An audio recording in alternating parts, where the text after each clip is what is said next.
Hello everyone, this is me Bholanath Ganguly. আশা করছি সকলে ভালো আছো, সুস্থ আছো।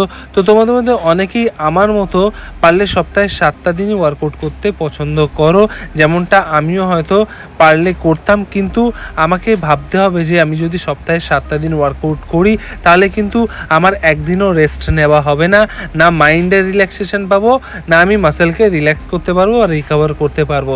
তাই তোমাদের মধ্যে বহুজনকে আমি দেখেছি জিমের মধ্যে যে সপ্তাহে 7টা দিনই তোমরা কিন্তু ওয়ার্কআউট করতে আসো জিমে।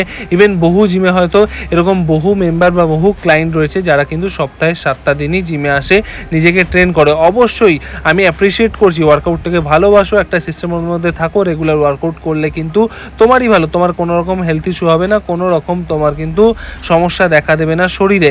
তাই তোমাকে মাথায় রাখতে হবে সপ্তাহে 7টা দিন ওয়ার্কআউট করাটাই বড় ম্যাটার নয়, তার সাথে সাথে কিন্তু শরীরের আর মস্তিষ্কের রিকভারিটা অবশ্যই দরকার।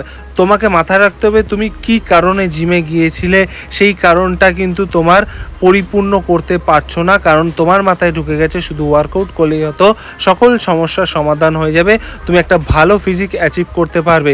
শুধু ওয়ার্কআউট করলেই হবে না, সিস্টেমে চলতে হবে, ঠিক টাইম মতো খাবার খেতে হবে, ঠিক টাইম মতো রেস্ট নিতে হবে, নাহলে তোমার যে উদ্দেশ্য বা টার্গেটটা রয়েছে সেটা কিন্তু ফুলফিল করতে পারবে না। তাই অবশ্যই একটা সিস্টেমে চলো, সিস্টেম মেনে চলো। শুধু ওয়ার্কআউট করাটাকেই প্রাধান্য দিলে হবে না, যেরকম ওয়ার্কআউট করছো তার পাশাপাশি কিন্তু বডিকে রিকভারির সময় দিতে হবে। আর বডি যদি রিকভার না করে তাহলে কিন্তু আপকামিং ডেজ তুমি ফিটনেস লাইফটাকে ক্যারি অন করতে পারবে না। তাই অবশ্যই রিকভারিটাকে